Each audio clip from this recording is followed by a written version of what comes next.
It's my pleasure to introduce Professor Colleen Naughton, who is here from University of California, UC Merced. So I have known Colleen for a while in the sense that we interact with Twitters and other process, but this is the first time actually I had a chance to discuss with her a lot more. Um, she has been doing amazing work on COVID, and I love to have her speak about that monitoring systems and that they have been using from NSF.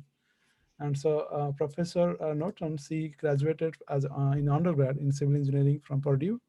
Then she did her PhD in University of Southern Florida. And after that, she has been working. She at least worked one time on American Associates for Advancement of Science program in Washington D.C. So she has some background in policy. So she is using all that to integrate research on food, energy, and water systems. So today she's going to talk about more specifically COVID monitoring. So I'm very excited to have her. Colleen, all yours. Yeah, thank you. Thank you so much, Sanjay, for the introduction and for having me here. I hope all of you students are doing well. It's after a long quarter, I'm sure, so I'm the last speaker. So feel free to interrupt if you have any questions or comments. Try to make this interactive as possible. If you could put in the chat, maybe if you've, yes or no, if you've heard of wastewater testing for SARS-CoV-2, just to get an idea from the group.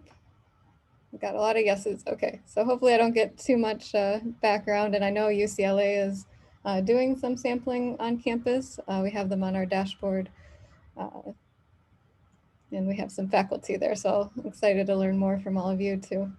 So I'll share my screen.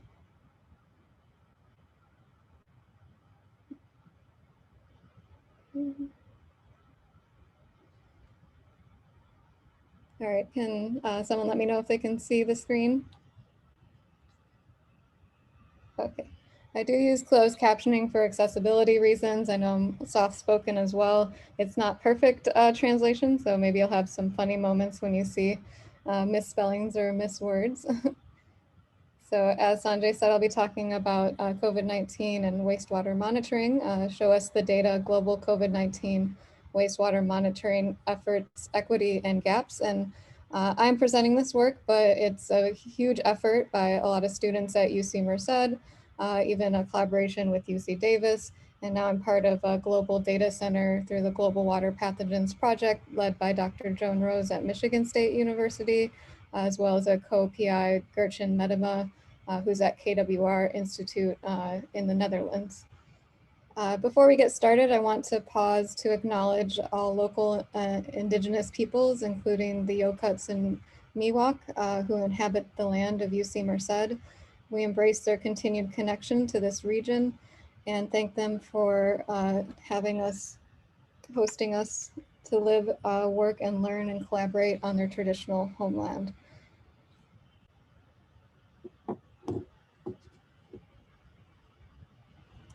So today I'll just go over a brief introduction of my lab. Sanjay talked about food, energy, water systems, and then get into the COVID Poops 19 dashboard and methods. There's a Twitter account at COVID Poops 19 if you don't know about it already, and then kind of go into the global distribution and some analysis of the data based on the dashboard and what we've collected since May of last year, and get it more into the global data center that we're part of now, and some of our work and research on proximity of communities to treatment plants in California, next steps and acknowledgements. So I just wanted to share in case you're not familiar with Jerry Maguire or where that reference of show us the data or show me the data or money came from. I could think my movie references are not going very well with students anymore, getting a little dated, but I kind of felt this way at the beginning of the pandemic for wastewater data. It's gotten a lot better, but there's still a long way to go to have true open data and data sharing for everyone that is monitoring wastewater. And I know there are some ethical issues, of course, and other restrictions in sharing data. So my lab is called Wsphere at UC Merced. I've been here about 2 years now. I did do a Science and Technology Policy Fellowship through AAAS. I definitely recommend that for anyone graduating having a PhD or an engineering degree with 5 years of experience. And I served with the Millennium Challenge Corporation, which is an international development agency. 2009 to 2012, I was a Peace Corps volunteer in Mali, West Africa, a water and sanitation engineer.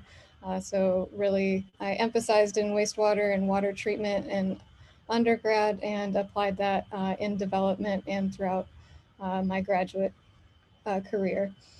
So for Fuse Us, it's we strive for food, energy, water systems for the underserved and all of us in the United States and globally.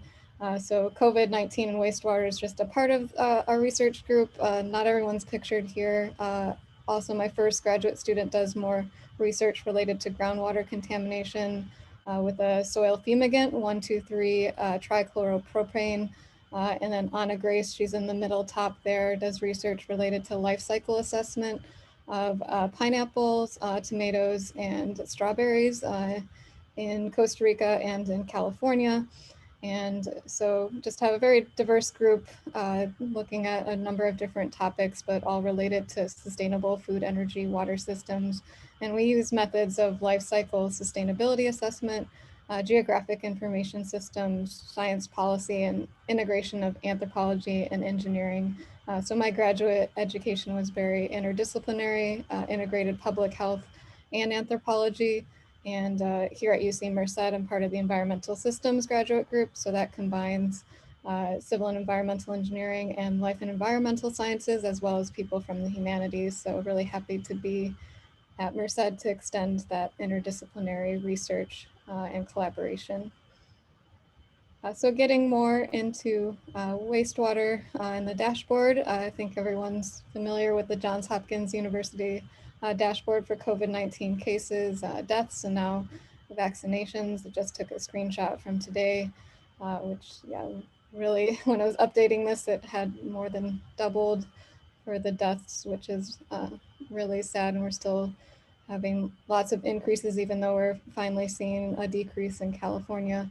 But this data has been really useful for just tracking the spread of the pandemic, and having this data to take action has really been helpful. So I've seen that wastewater monitoring for SARS-CoV-2 had been increasing, and we wanted to create a similar dashboard for wastewater, since it can be used potentially as an early warning system, and didn't see one out there, so we created it. And just for some background on wastewater-based epidemiology, a lot of you seem familiar with wastewater testing, so maybe I won't go too much into depth, but we, as well as shedding the virus in the respiratory tract or getting those COVID tests, nasal swabs, or spit tests, you also shed it in feces, about 50 to 80%. They're still doing research on the amount.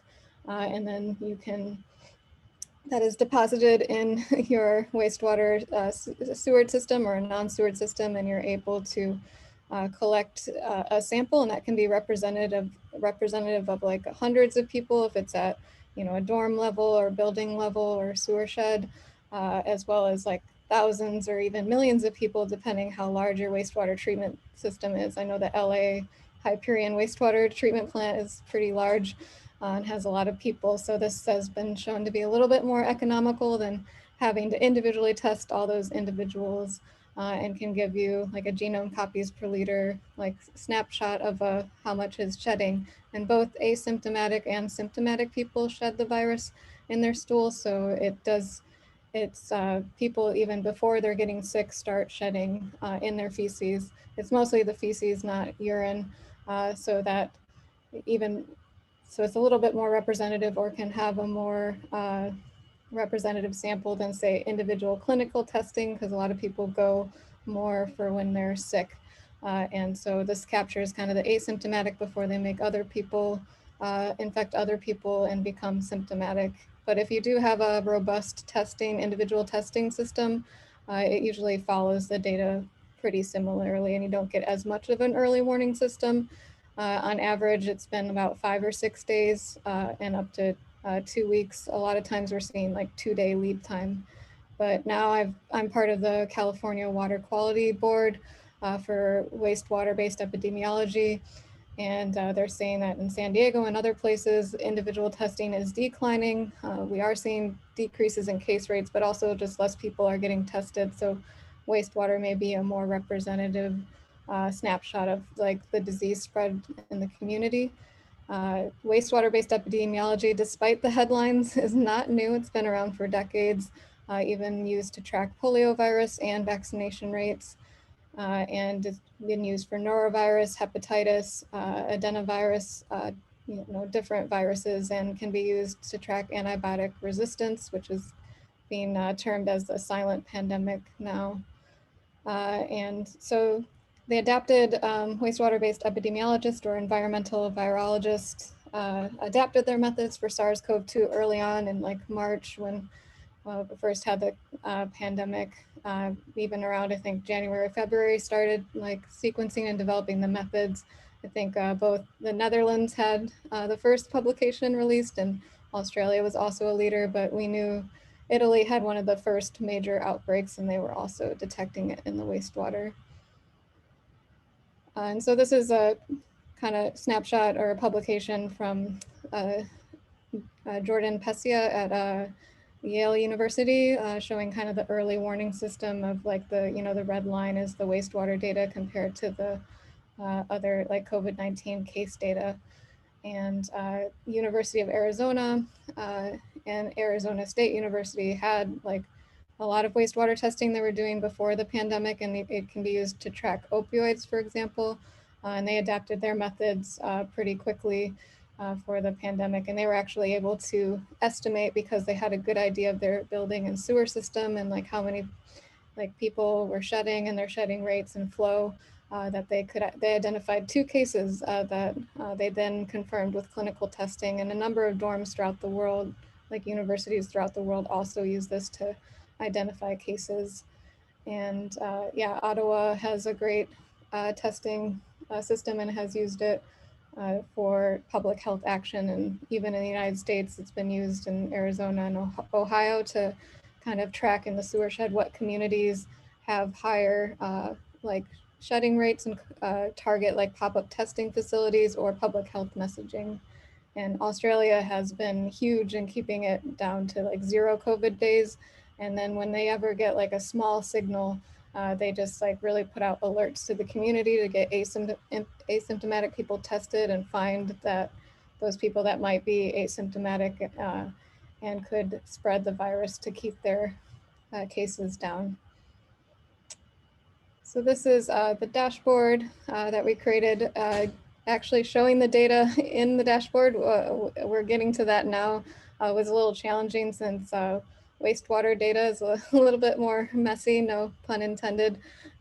Just there's all different methods, and people monitor the wastewater or the solids. They use different recoveries or different ways to normalize to the flow, or using their fecal indicators. So we just really wanted to get a handle on like how many people we're monitoring, how many countries, universities, and then distinguishing the dashboard. So I'll actually be adding 3 dashboards this week. So that's where they have data or like a dashboard available. So this dashboard you can go to and you can zoom in and click on the points, and you'll see like links to the website or descriptions of the name of the university or the city, for example. And we created a Twitter account in May just to like retweet all things SARS-CoV-2, wastewater, sewage, COVID-19. We were using this to track academic Twitter. It actually was easier than like database searches to find the most recent like publications or preprints. So I was doing this myself in the beginning with my own Twitter account, and I'm like, I need like a separate one just to keep track of all the different wastewater people and researchers and papers and cities and states that we're monitoring. So luckily we've grown. I mean, we're not 10K followers. We're not like a Taylor Swift or like a other major player, but we've gotten a bit of following and some press with New York Times and Nature News, and even recently the Fresno Bee. So the dashboard, it might look easy. It's points on a map. Our Twitter trolls will say that, but it is a lot of work. Just of my time, I'm spending at least 2 hours a day. I do 6 different combinations of keyword searches on Twitter to kind of look for these different points. Go to webinars. Myself and my students go to webinars from all over the world at all different time zones. I think being in California on the West Coast, you realize that time zone is not the most convenient for the East Coast, or even like with just Australia and Europe and Asia, just to keep up to date. We only report, publicly available data or news, so that can be limiting at times, but we're not going to listen to someone's presentation, take a screenshot or like share the data without their permission. We try to go for publicly available information. We do literature searches and internet searches. When we were first mapping, we just saw the states in the US that we hadn't found points for, and same with countries, and we just Googled like that country or that state and like wastewater and COVID and these different keywords to try to fill in some of those gaps. And then we have a Google form at the bottom of the dashboard, and we've gotten 73 submissions that way. And I just get a lot of emails or direct messages to add points. And we sort them based on like university or institute, countries, and we added sites. So sometimes one university will be monitoring multiple sites, or even there'll be like one state that has a lot of different sites. So we kind of try to separate that way. And then the data or the dashboards I talked about. So some of these methods are covered in our preprint, which will soon be getting updated. It's been under review, and already, like, I think when we submitted that, we had much less dashboards and universities, and it grows every week. We try to do an update every week at least. Sometimes it's a lot sooner. When we see a dashboard released, we usually try to get that up within 1 or 2 days, and same with responding to the Google form. And we use ArcGIS online platform. I know there's other open source platforms you can use. That's just the one I was more trained in, and through the UC Merced, we get free ArcGIS online enterprise account. And so we want to do some further analysis of like the countries that we're monitoring and kind of the density of monitoring. So if you look at this, you may already see some gaps. I mean, the wastewater monitoring, it has been like really like exploded, and it has, I don't mean to like get down on like, oh, we're lacking in this area, but it has been really inspiring to see the global community come together and mobilize during the pandemic for wastewater and in general for COVID-19 research.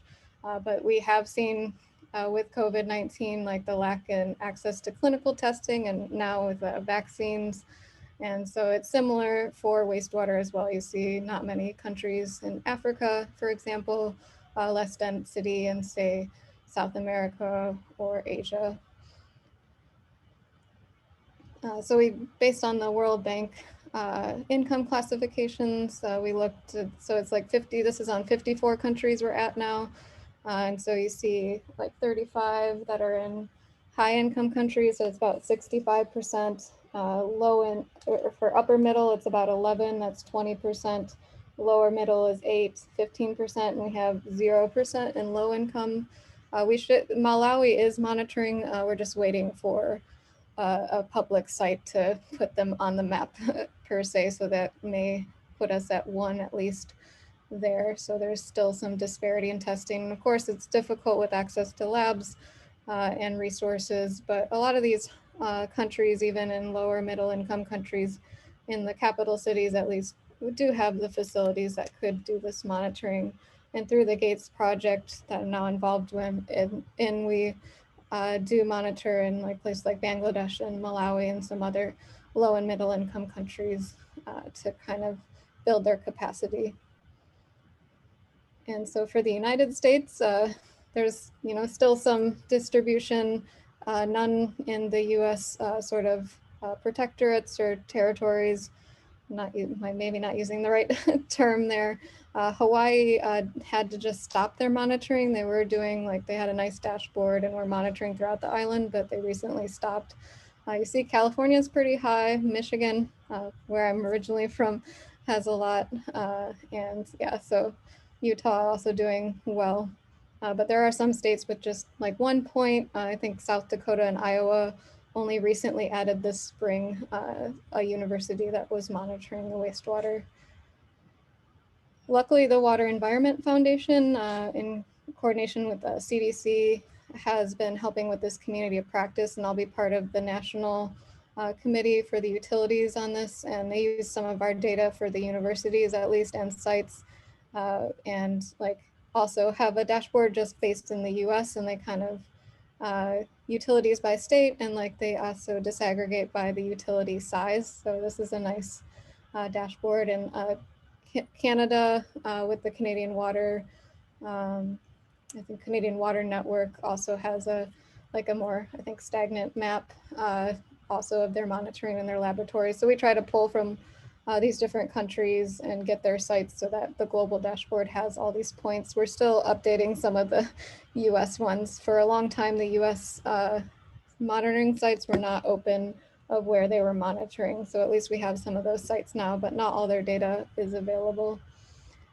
And it's on this like internal platform for public health departments. So I've been, as a researcher, trying to get access to this data to like do more analysis with it and kind of inform each other and improve the methods. And I don't know if you've heard of Biobot. It's a company formed from like MIT. And again, I'm not endorsing any single company or organization. They just recently released, finally, that was where I was like, show us the data in the beginning, since they've been doing a lot of monitoring. And even when if you scroll down this page, you'll see like each of their different sites and the data now, and soon it'll be downloadable. So that's exciting, but you can see these kind of national trends and by region of the wastewater data, which is what would be great to get to for like a really complete national system for monitoring. Getting to California, so we can check in the chat. You can, where I'm getting a student to do more of the like kind of within high income countries within the United States, some of maybe the potential disparities in access to testing. So it's not just between high and low and middle income countries, but even within the United States, we had disparities in access to COVID-19 testing and even now vaccination. So again, California, one of the highest amount of like sites monitoring. We're also one of the largest states and economies, even in the world as far as like economies go. But you can see maybe not as much in the Central Valley from where UC Merced is, or in Northern California as much monitoring. But Los Angeles has a bit here in a number of different sites. And but in comparison, there's about like 303 wastewater treatment plants in California. So we're trying to get to some of this like analysis of how many are monitored out of the total. But hopefully we'll be getting some more monitoring in the Central Valley shortly. And so this is the UCLA article, which you may all be familiar with, of the, I think you said you're doing the dorm level testing, which is great. Would love to hear more about your experiences with that. And then many of you may have seen UC San Diego's monitoring and dashboard and Return to Learn. They're doing a ton and like use actually like roboticizing their methods and like having a very high throughput. And I like and would love for UC Merced to have a similar like dashboard with the different dorms or buildings, and if you get like a positive or negative signal so that you can know where the virus is on campus. But we're mostly monitoring like the large outflow of campus and the Merced treatment plant.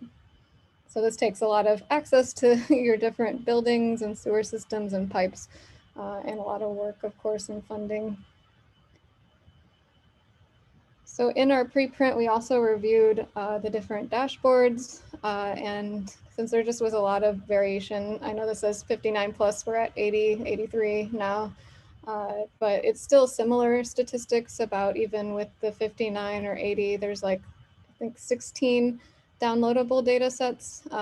So not everything's available to download and play with the data or compare the data. And there's a lot of different variation, but kind of exciting to see the differences, how people present the data. And but we're trying to evaluate based on kind of science communication and my experience with that. And like, if this is a non-technical audience viewing these dashboards, would they really understand it? So like, a lot of them did not include like videos. Some were in very technical language or not much description, and lack of like downloadable data. There are the FAIR principles for open data, which is findable, accessible, interoperable, and reusable, which we try to operate by, at least for our dashboard and data center. But it's great to see the differences in creativity and learn from these different dashboards. The Netherlands one at the top kind of puts it in the form of comparison to cases. I think this one's in Spain. We see a lot of this stoplight approach of like high signal, like medium, no signal. And so just showing how you can zoom in on a dashboard point. This one's in Utah. I think this is still my favorite dashboard. No offense to the other dashboards, but that has like, this was taken earlier. I think there are a lot more green now, but the different monitoring sites in Utah. And then you can click on the points and you can see the data, and you can compare the data to the cases.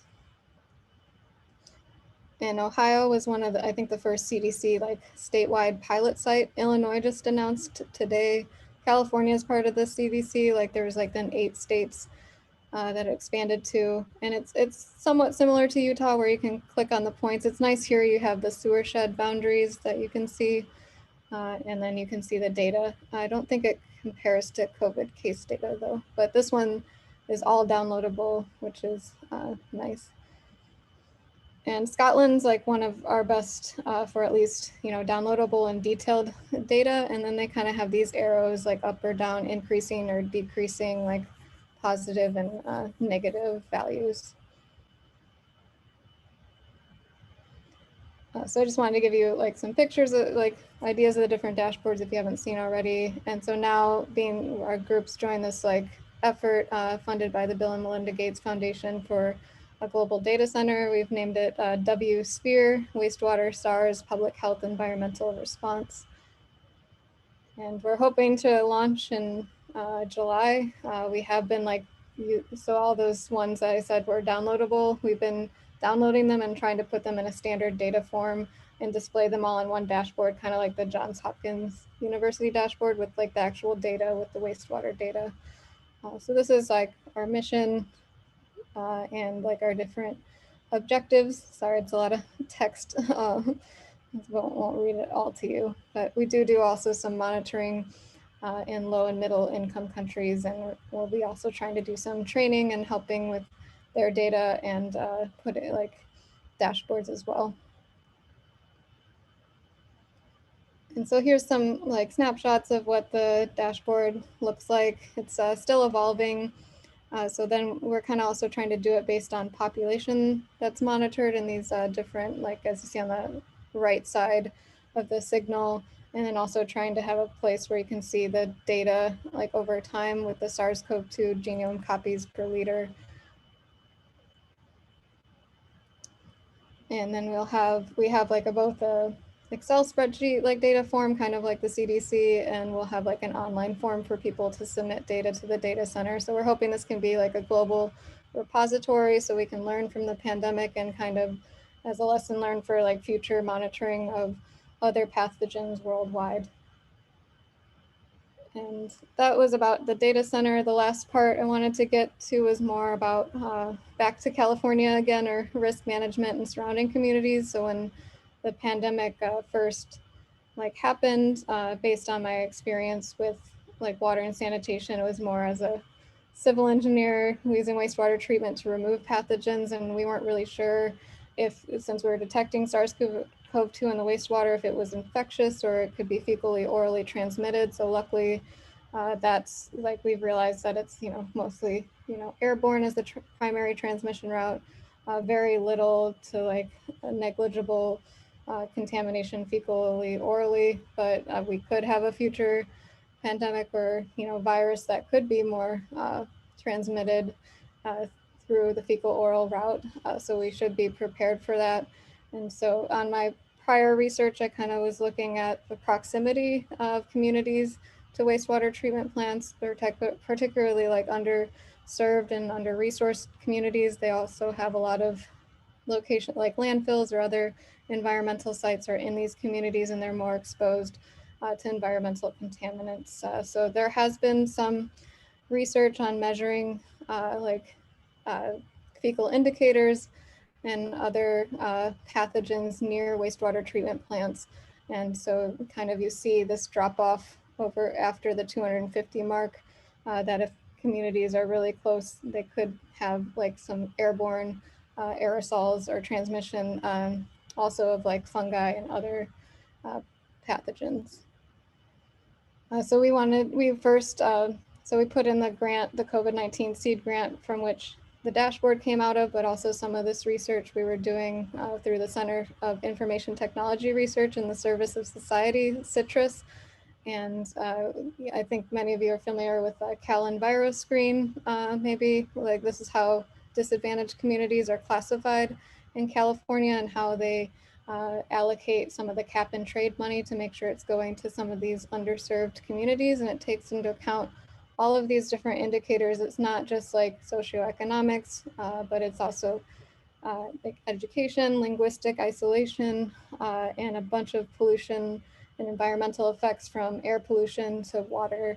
But it didn't have wastewater treatment plants like as one of those indicators. So we were kind of looking at that and seeing if it overlapped with some of these different indicators as well. And actually the wastewater treatment, finding and knowing how many wastewater treatment plants are in California was a labor of love with my students, like going in and like using different data sets that weren't that clean to try to find all these plants and like combine them both with the EPA and the California water boards, and to get them actually on the treatment plant and not like at the offices, to actually know where these treatment plants are. And so we started with the Bay Area. We do have some values for all of California. We're still going through this analysis, but we were asking the question if wastewater treatment plants are primarily located in disadvantaged communities or more in these underserved communities. And we did see a lot of treatment plants, like 84% were less than 250 meters from a resident or a business. Often you'll see like a apartment complex right next to some of those like activated sludge tanks that could agitate and like release aerosols.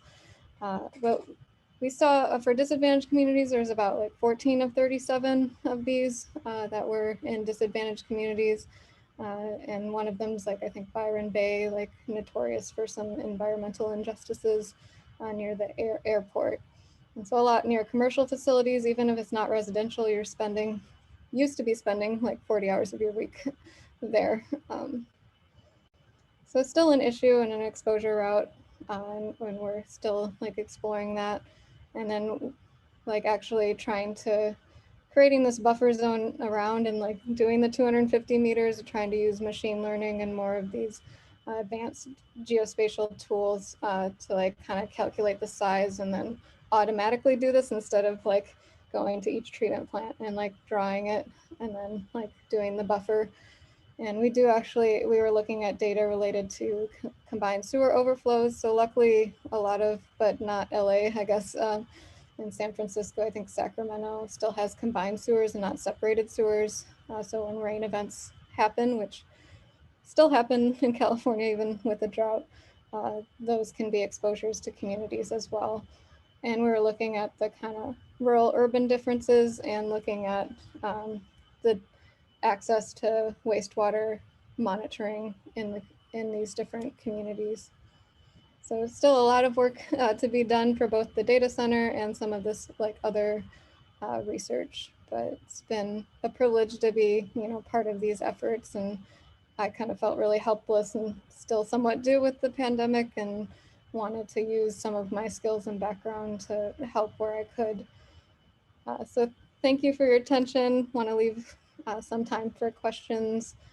Please feel free to contact me and follow us on Twitter I do want to thank our funding agencies, Citrus, Bill and Melinda Gates Foundation, UC Davis and UC Merced, as well as the Wastewater-Based Epidemiology Collaborative that was funded by the NSF, and they've really helped us get a lot of the initial data to make the dashboard.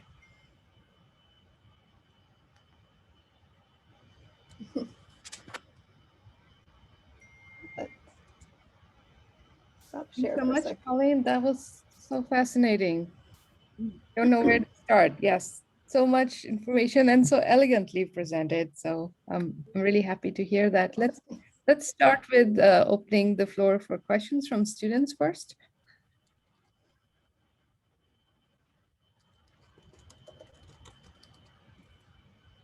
Okay, let me see if there's anything. So Colleen, you put stuff in the ArcGIS GIS link in the dashboard.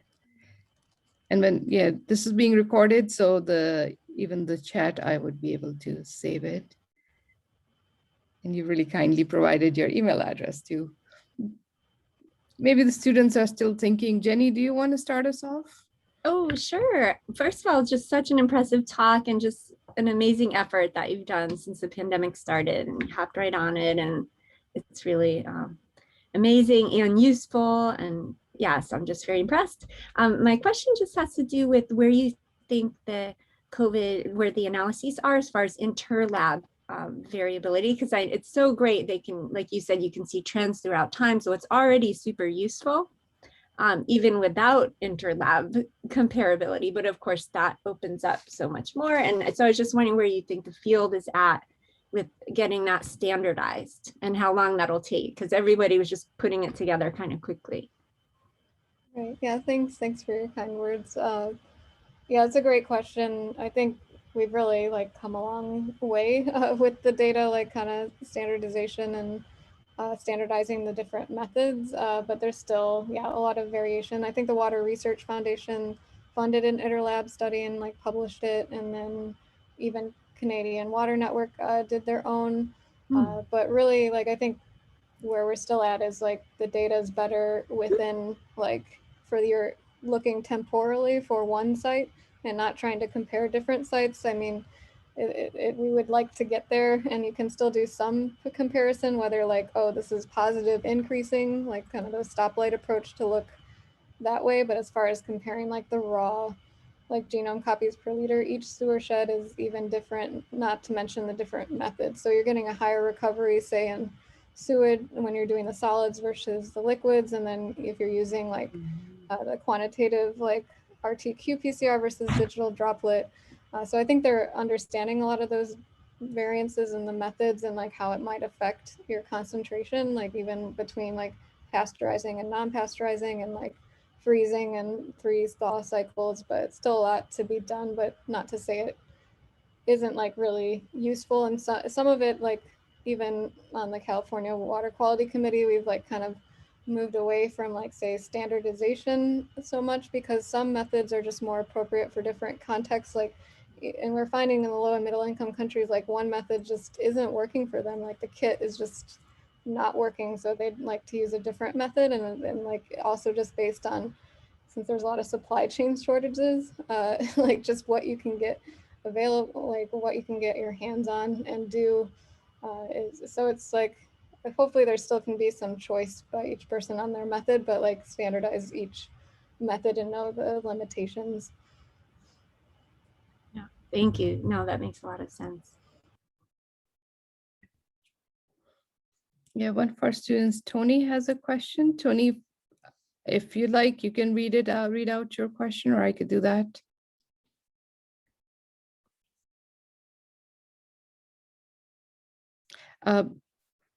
Yeah, it's in the chat. That's okay. Yes, again, we appreciate the presentation. Tony asked how you think tourism to other countries like Spain would affect these real-time results. Theoretically, the tourists are vaccinated, so transmission to and from them should be low. But then if there are spikes in cases, would the tourists and locals be required to get tested? And this is happening so fast that it'll be interesting to see how, tourism, on the economy side, but also, everybody's just craving to get back to traveling after being in lockdown for so long, how that would be managed, and how these sewage data would be valuable there. Yeah, no, great question, Tony, and that is going to be really interesting, especially since the European Union like opened it to vaccinated individuals, but we do still see some infection or getting COVID. Like even my cousin was vaccinated and got COVID, but like then you have much less risk of like severe disease or hospitalization. So yeah, it'll be good to have the wastewater monitoring to see this. I think it'll be country and even city dependent whether they kind of trigger testing. They'll probably try to avoid that, but if the concentrations are getting a little too high, and then if their populations aren't highly like percent vaccinated, then that could impact their population. So hopefully they can use it as a tool to like monitor that situation. But it's always been this balance, it feels, with the pandemic between the economic of reopening and tourism and people hurting. It shouldn't be a trade-off because getting COVID and like the impacts on the hospitals and disease and deaths are also very expensive. So yeah, long answer, but they were using it for like ski resorts a lot of the time to check, and they were getting really high like levels in the wastewater, and I don't think they were really doing too much about it. So yeah, hopefully they can use it a little bit more proactively. The European Commission and European Union has like really stepped up their monitoring, is going to increase it throughout Europe. So they'll have a much more robust monitoring system.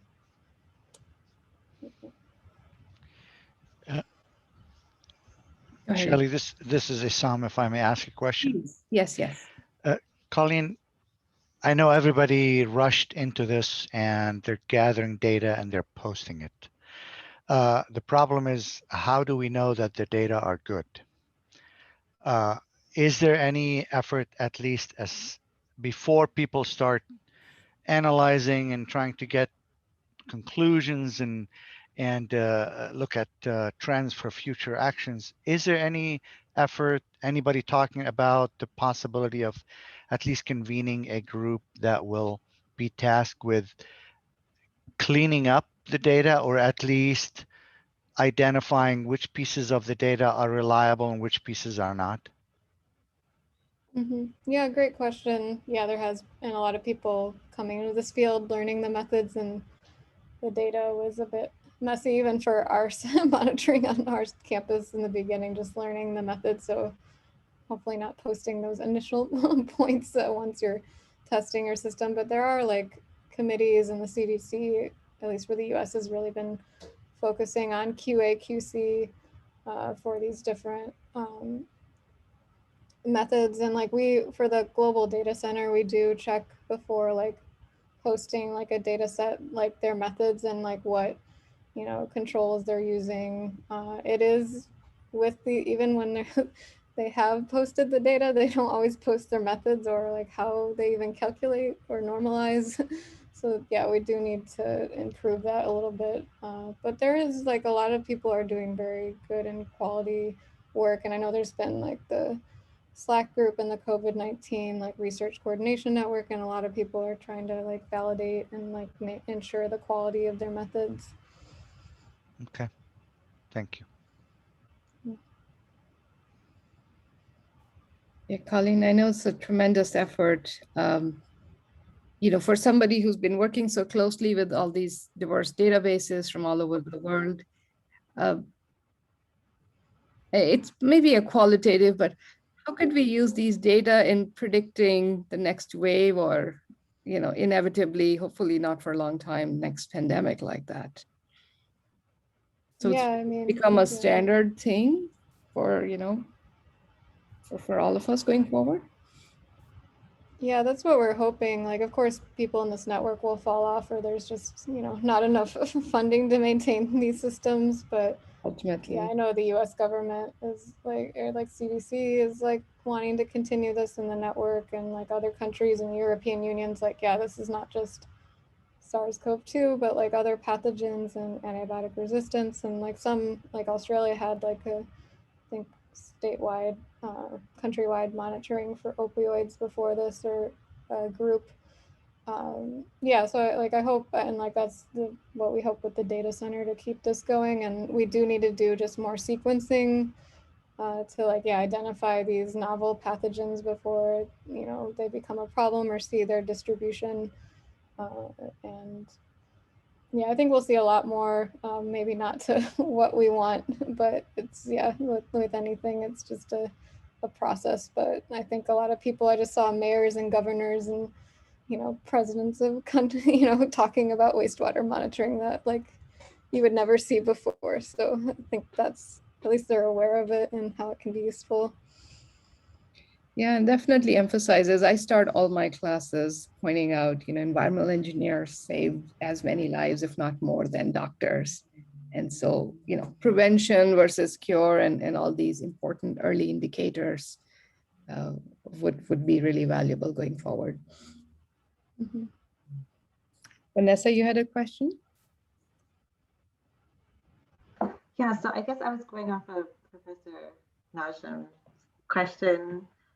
I was curious about, is the dashboard hosting just the data, or does it also give a description of the methods that were used, the way that the normalization was done? What was the sampling protocol? Was it passive, or are they using auto samplers?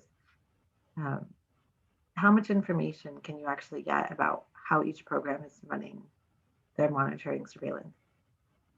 Right. Yeah. We would like to get into all those details. We are for the data center. Not the COVID poops dashboard is more, we did put dorm level versus not on there, but it's more their website, link to data, the name, and then if they have a link to data, or their websites, or a link to a publication, and you can go and try to see those methods. But yeah, a lot, just it's hard to get the locations, let alone all these details. But we have been collecting that information for the data center. So we hope to have, whether they're doing composite or grab or passive, and if it's influent or sludge and their specific methods. So we try to prioritize the data. It's not as in-depth as the CDC form, which is just really a lot of detail, but we try to get the major points you need to analyze and compare the data.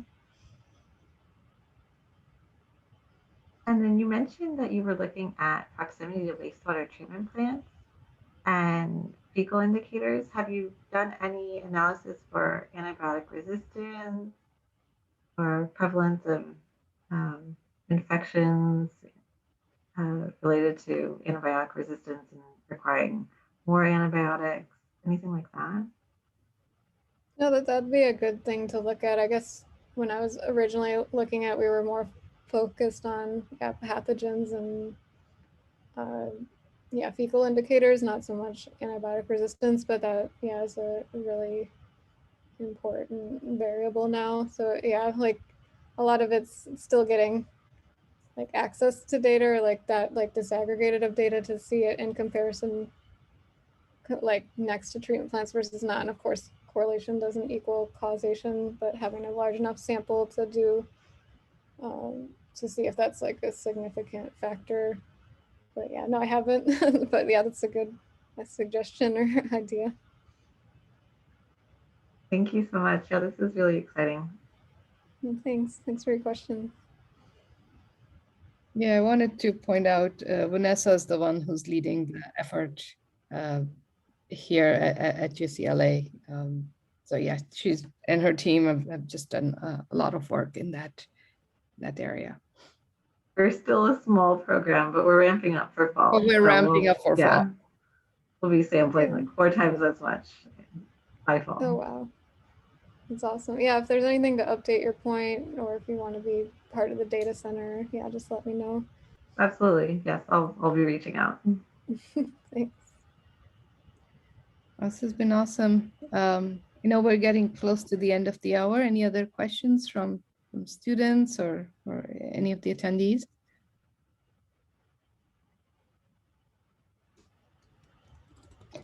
Well, I'd just like to thank Colleen again. Look forward to visiting. I'm not on social media, but I'll definitely try to check out how could you resist COVID poop 19, right? And your publications and see what this is important stuff. And thanks for taking the time to share it with us. Yeah, thank you so much for having me. Yeah, you can view the Twitter account without having a like Twitter account. So I know. not to be too shameless plug, but